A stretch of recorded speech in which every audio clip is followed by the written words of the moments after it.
నమస్కారం. Welcome to నవలా హృదయం. ఈరోజు కథ వసంత శిశిరం. రచించిన వారు శ్రీమతి నవీన గారు. కథలోకి వెళ్లబోయే ముందు ఛానల్ను సబ్స్క్రైబ్ చేయడం మర్చిపోవద్దు. ఇక కథలోకి వెళ్ళిపోదాం. వాసుతో బయటకు వెళ్లే ప్లాన్ని ఎలా తప్పించుకోవాలా అని ఆలోచిస్తోంది శశిర. ఎంతకు తన బుర్రకు ఆలోచనలు తట్టకపోవడంతో ఉమకు ఫోన్ చేస్తుంది. ఉమ ఫోన్ ఎత్తడమే ఆలస్యం.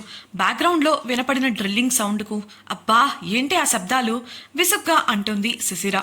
ఇప్పటికే చెప్పానుగా, మళ్ళీ కొత్తగా అడుగుతావేంటి? ఆ రెనోవేషన్ పనులు జరుగుతూనే ఉన్నాయి ఇంకా అని ఉమ సమాధానం ఇవ్వగా, అవును కదా, నేను మర్చిపోయాను, సారీ అని అంది శశిర. ఉమా ఇంతకీ ఫోన్ ఎందుకు చేశావో చెప్పు అని అడగగా జరిగినదంతా వివరించిన శశిర, ప్లీజ్ ఉమా ఏదైనా ఐడియా ఇచ్చి పుణ్యం కట్టుకోవే అని ప్రతిమిలాడింది. అని తలగొక్కుంటూ ఆలోచించిన ఉమా, మీ ఆయనతో వెళ్తున్నావు కాబట్టి ఏదైనా మంచి డ్రెస్ వేసుకొని లైట్ మేకప్తో వెళ్ళు అని సలహా ఇచ్చింది. శశిర కోపంగా, రాక్షసి, నేను సలహా అడిగింది ఆయనతో బయటకు ఎలా వెళ్ళాలి అని కాదు, ఎలా వెళ్లకుండా ఆగిపోవాలి అని అంది గట్టిగా అరుస్తూ. ఉమా వెటకారంగా, ఏం రోగం, మొగుడితో బయటకెళ్తే ఏమవుతుందట, అరిగిపోతావా కరిగిపోతావా అని అంటుంటే ఉమా ఉమా అంది శశిర చిరుకోపంగా. అబ్బా ఏంటే నీ గోలా, నాకు తెలియక అడుగుతున్నాను. ఓ పక్క అతని నుండి విడిపోయే ఆలోచన లేదు అంటున్నావు, మరో పక్క అతనికి దూరంగా వెళ్ళాలని అనుకుంటున్నావు. అసలు అతని గురించి, అతనితో నీ బంధం గురించి నీ మనసులో ఏమనుకుంటున్నావు? అసలే ఉదయం నుండి వస్తున్న డ్రిల్లింగ్ శబ్దాలకు తల పగిలిపోతుంటే తల నొక్కుంటూ అడిగింది ఉమ. ఆ ప్రశ్నకు శశిర బదులివ్వలేదు. కారణం, ఆమె కూడా ఆ ప్రశ్నకు సమాధానం తెలియక ఆలోచిస్తుంటే మళ్ళీ ఉమనే నాకు సమాధానం చెప్పు విసుగ్గా అడిగింది. తెలీదు ఉమా, బుగ్గమూతి పెట్టుకొని చిన్నగా చెప్పింది శశిర. దీర్ఘంగా నిట్టూర్చి, మీ పెళ్ళై ఎంతకాలం అవుతుంది మేడం అని అడిగిన ఉమకు 3 months అని బదులిచ్చింది శశిర. పెళ్ళయి 3 నెలలయింది. ఈ రోజు వరకు కూడా నీ అంతటి నువ్వే మారి మనస్ఫూర్తిగా తన దగ్గరకు వస్తావని అనుకుంటూ ఏ విధంగానూ వాసుగారు నిన్ను ఇబ్బంది పడడం లేదు. అందులోనూ పోయినసారి ఈ విషయం మాట్లాడుకున్నప్పుడు నువ్వే చెప్పావు కదా, ఆయన చాలా మంచివారు, సున్నితమైన మనస్తత్వం ఉన్న వ్యక్తి అని. ఇక ఆయనతో సమయం గడపటానికి నీకు సమస్య ఏంటి? ఇదే పరిస్థితుల్లో వేరే ఏ మగాడున్నా నీకు ఇలాంటి అవకాశం దొరికేదా? 100% గ్యారంటీగా చెప్తాను. నీలాంటి అమ్మాయిని ఎదురుగా పెట్టుకొని చేతులు కట్టుకొని ఎవ్వరూ కూర్చోరు. అలాంటిది ఆయన ఆ విషయంలోనూ నీ కెరియర్ విషయంలోనూ నీకు స్వేచ్ఛనిచ్చారు కదా. అలాంటప్పుడు ఆయనతో బయటకు వెళ్ళడానికి నీకేంటి సమస్య? ఆ మాత్రం భార్యతో సరదాగా ఉండాలి, బయటకు వెళ్ళాలి అని ఆయన కోరుకోకూడదా? ఆయన మాత్రం మనిషి కాడా? బయట పెళ్ళిళ్ళు కాకుండా ఎంజాయ్ చేయాలని ఎంతమంది పిచ్చి పిచ్చి వేషాలు వేస్తున్నారు, చూస్తూనే ఉన్నావు కదా. అలాంటిది నీ భర్తగా నీ మీద ఉన్న పూర్తి హక్కుతో ఆయన ఇలా తీసుకెళ్లాలనుకుంటే ఏమైంది అంటూ ప్రశ్నల పరంపరను బాణాల్లా సంధించింది ఉమ. ఒక పక్క పైనుండి వస్తున్న శబ్దాలకు తల పగిలిపోతుంటే మరోపక్క శశిర ఇలా ఫోన్ చేయడం, అందులోనూ ఏదో ఇంపార్టెంట్ విషయం మాట్లాడుతుంది అనుకుంటే ఇలా అడగడం ఆమెకు మరింత విసుగును కలిగించింది. ఉమ అడిగిన ప్రశ్నలు శశిరకు యక్ష ప్రశ్నలలా తోస్తుంటే ఆమె అన్నదాంట్లో కూడా తప్పేం లేదు అనిపించింది. ఇలాంటి డిస్కషన్ ఇంతకు ముందు కూడా వారి మధ్య జరిగినా మళ్ళీ తాను అదే తప్పు చేస్తుండటం గ్రహించింది శశిర. పరిస్థితి అర్థమై సరే బాయ్ అని బదులివ్వగా, ఏంటే సరే అని అడిగింది ఉమ. అదే, నేను ఆయనతో బయటకు వెళ్తాను అంది శశిర బుంగమూతి పెట్టుకొని. బయటకు వెళ్తే సరిపోతుందా అన్న ఉమను ఇంకా ఏంటి అని అయోమయంగా అడిగింది శశిర. కాస్త వాసుగారిని కనికరించు తల్లి, ఇలా నువ్వు ముడుచుకొని ఉంటే పాపం ఆయన పరిస్థితి ఆలోచించు. ఫిజికల్గానే కాకుండా ఎమోషనల్గా కూడా ఆయనకు నువ్వు దూరంగానే ఉంటున్నావు. నువ్వు చేసేదాన్ని బట్టి చూస్తే అది నాకు బాగా అర్థమవుతోంది. భార్యాభర్తల బంధం అంటే ఒక స్నేహితురాలిగా నాకన్నా ఎక్కువగా నీకు ఆయనతో బాండేజ్ ఉండాలి. ఒకరి గురించి ఒకరికి బాగా తెలుసుండాలి.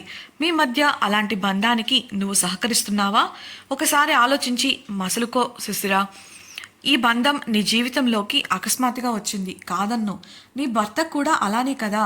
కానీ ఆయన నీ విషయంలో ఎంత ప్రేమగా బాధ్యతగా వ్యవహరిస్తున్నారు. పెళ్ళై 3 నెలలైనా ఇంకా నువ్వు అతన్ని పరాయివాడిలా తెలియని మూడో వ్యక్తిలానే పరిగణిస్తున్నావని నాకు అనిపిస్తోంది. ఆయన నీ భర్త. ఇకపై ఆయనతో జీవించాలనేది కదా నువ్వు తీసుకున్న నిర్ణయం. ఎందుకని ఇంకా ఆయనను నీ సొంతంగా భావించలేకపోతున్నావు? నువ్వు ఆయన విషయంలో చేస్తున్నట్లు నీ విషయంలో జరిగితే నీకెలా ఉంటుంది?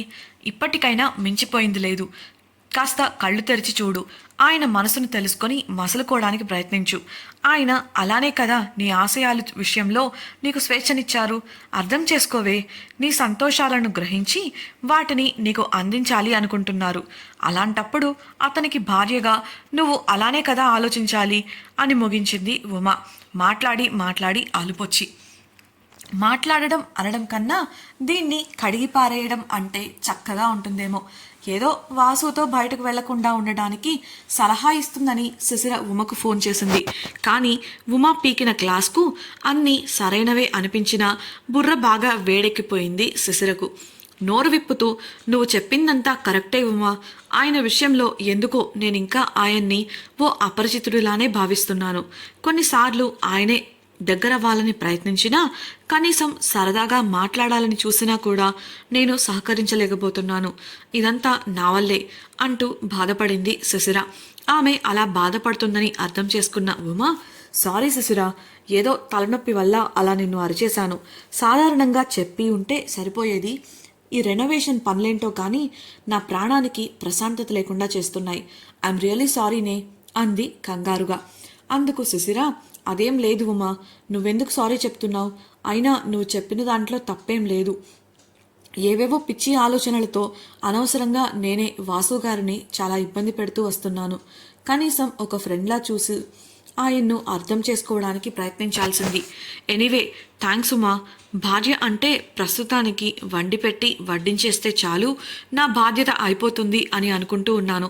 అంతకు మించి మానసికంగానూ నైతికంగానూ అతని ఆలోచనలను అవసరాలను పంచుకోవడం అని నువ్వు నాకు అర్థమయ్యేలా చెప్పావు. ఇకపై నీకు తెలిసిన శిశిరను ఆయనకు కూడా పరిచయం చేయడానికి ప్రయత్నిస్తాను. నవ్వుతూ కన్నీటిని తుడుచుకుంటూ చెబుతుంది శిశిర. అవతలి నుండి ఉమ నవ్వుతూ వెటకారంగా, జాగ్రత్త తల్లి, అసలే మా అన్నగారు చాలా నిదానం. నిన్ను నేను కాబట్టి భరించగలిగాను. ఆయన తట్టుకోగలరో లేదో అంది. ఏయ్, ఏంటని ఉద్దేశం? నేను మరీ అంతరాకాశలా కనబడుతున్నానా నీకు? చిరుకోపంగా కసిరినట్లు అడిగిన శిశిరకు తన నవ్వునే సమాధానంగా నవ్వేసింది ఉమ. శిశిర మరింత కోపంగా ఉడుక్కుంటూ, నువ్వే రాక్షసివి, గయ్యాళివి, గడసరివి, దయ్యానివి అంటూ తిట్ల దండకం అందుకోగా, హలో హలో, సిగ్నల్ లేదు ఇక్కడ, వినపడట్లేదు అంటూ ఫోన్ కట్ చేసింది ఉమ. దొంగమొహంది, కావాలని ఫోన్ కట్ చేసింది అని తిట్టుకుంటూ మంచంపై వెనక్కి వాలిపోయింది శిశిర. కళ్ళు మూసినా తెరిచినా వాసు విషయమై ఉమ చెప్పిన ప్రతి మాట చెవులలో మారుమోగుతుంటే అతని పట్ల తన ప్రవర్తనకు తనను తానే తిట్టుకుంది. కాసేపటికి ముందు కూడా అతడు చాలా ఎమోషనల్గా ఆమె పట్ల అతడికి ఉన్న భావాలను వ్యక్తపరచగా మూగముద్దులా అతడి కళ్ళల్లో కనిపిస్తున్న ప్రేమను చూస్తూ అలానే నిలబడిపోయింది. కానీ ఎదురు స్పందించలేదు. అది తలుచుకోగానే కంట్లో నీళ్లు చేరగా అలానే ఆలోచనల్లో ఈత కొడుతోంది.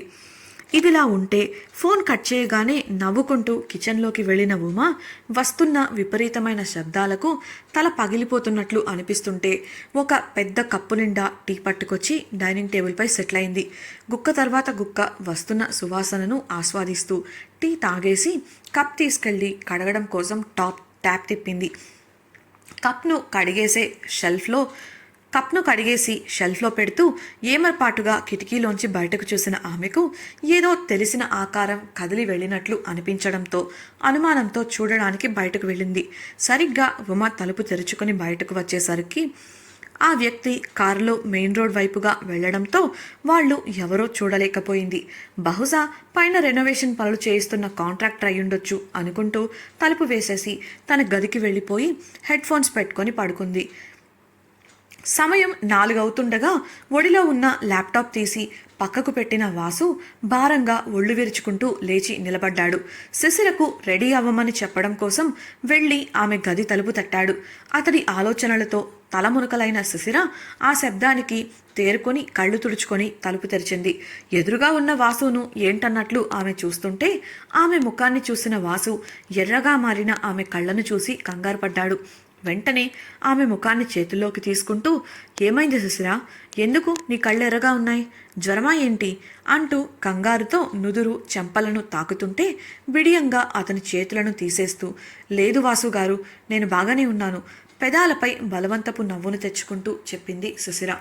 కాస్త ఆలోచించిన వాసుకు ఏదో తలంపు రాగా, ఏడ్చావా అని అడిగాడు మెల్లగా.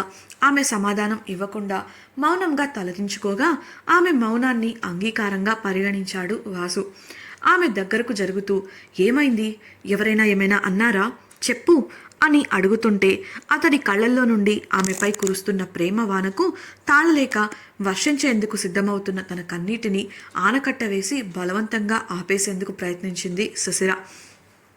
కానీ దాని ఫలితంగా ఆ బాధ ఆగకపోగా గొంతు పూడుకుపోవడంతో నోట్లోంచి మాట రాక మూగబోయింది. కొంతసేపటికి కన్నీటి ఆనకట్ట కట్టతెగి కన్నీటి ప్రవాహం బయటకు రాగా అతని ముందు ఏడవకుండా ఉండేందుకు ప్రయత్నించాలని చూసింది. కానీ ఎంతకీ కుదరలేదు. కంటి నుండి కన్నీటి ధారలు కుళాయిలోని నీటిలా ప్రవహిస్తుంటే తన బాధను కప్పిపుచ్చడానికి పెదవులపైకి బలవంతపు నవ్వును తెచ్చుకుంది శిశిర. ఆమె ముఖంలో ఏకమైన విభిన్న మిశ్రమ భావాలను అర్థం చేసుకోలేక ఏదో జరిగిందని మాత్రం అనుకున్నాడు వాసు. ఇదే ఆమెను ఈ పరిస్థితిలో వేరే ఎవరైనా చూస్తే తప్పకుండా పిచ్చి పట్టిందని అనుకోవడం గ్యారంటీ. వెంటనే ఆమెను దగ్గరకు తీసుకుంటూ ఆమె ఏమీ చెప్పకపోయినా ఆమెను తన గుండెల్లో పొదివి పట్టుకొని ఆమె తలపై నిమురుతూ, it's okay Shishira, everything will be all right, calm down అంటూ మరో చేత్తో ఆమె వెన్ను నిమిరాడు. అతడు తన పట్ల చూపిస్తున్న కేరింగ్కు ఆమె బాధ మరింత పెరగగా క్షణాల్లోనే ఏడుపు వెక్కిళ్లగా మారింది. అది గమనించిన వాసు నెమ్మదిగా ఆమెను గదిలోకి నడిపించుకుంటూ తీసుకెళ్లి మంచినీళ్ల బాటిల్ అందుకొని మూత తీసి ఆమెకు అందించాడు. అది తాగి తనను తాను స్థిమితపరుచుకోవడానికి ప్రయత్నించిన శిశిర 15 నిమిషాలకు కాస్త ఎక్కిళ్ల తీవ్రత తగ్గడంతో అతని నుండి దూరంగా జరిగింది. వాసు ఆమెను చూస్తూ భుజం పట్టుకుని, ఇప్పుడు ఓకేనా శిశిరా అని అడిగాడు. అందుకు ఆమె మాట్లాడలేక చిన్న నవ్వుతో తల నిలువుగా ఊపింది.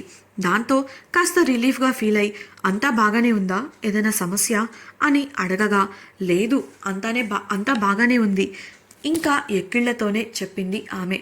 కాసేపు ఆమెను కదిలించకుండా ఉండటం మంచిది అనుకున్న వాసు మెల్లిగా ఆమెను మంచంపై కూర్చోపెట్టి వంటగదికి ఫోన్ చేసి శిశిర కోసం జ్యూస్, తన కోసం టీ ఆర్డర్ ఇచ్చి తన పక్కనే కూర్చున్నాడు.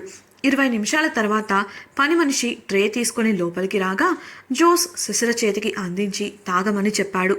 ఆమె కూడా ఎదురు చెప్పకుండా తీసుకోగా తను కాఫీ కప్ అందుకొని తాగడం మొదలుపెట్టాడు. అలా తాగుతూనే ఆమె ఎందుకు అలా బాధపడుతుందో తెలుసుకోవాలని అనుకొని ఆమె బాధకు గల కారణాలను అంచనా వేయడం మొదలుపెట్టాడు. తలదించుకొని మౌనంగా జ్యూస్ తాగిన శిశిర గ్లాస్ను బల్లపై పెట్టి లేచి వెళ్ళి కబోర్డ్ తెరిచింది. ఆమె అప్పటికే ఏదో నిర్ణయించుకొని వాసును అడగడానికి సంశయిస్తుంటే కాఫీ తాగుతూనే లేచి వెళ్ళి ఆమె పక్కన నిలబడి కబోర్డ్ని చూడసాగాడు వాసు. అతడు రావడమే మెల్లగా నోరు తెరుస్తూ, అది ఇప్పుడు బయటకు వెళ్ళడానికి ఏ డ్రెస్ వేసుకోమంటారు అని అడిగింది శిశిర. ఆమె ప్రశ్నకు ఆశ్చర్యపోయిన వాసు అనుమానంగా, దీనికోసం ఏడ్చావా అని అడుగుతుంటే లేదు అన్నట్లు తల అడ్డంగా ఊపింది శిశిర.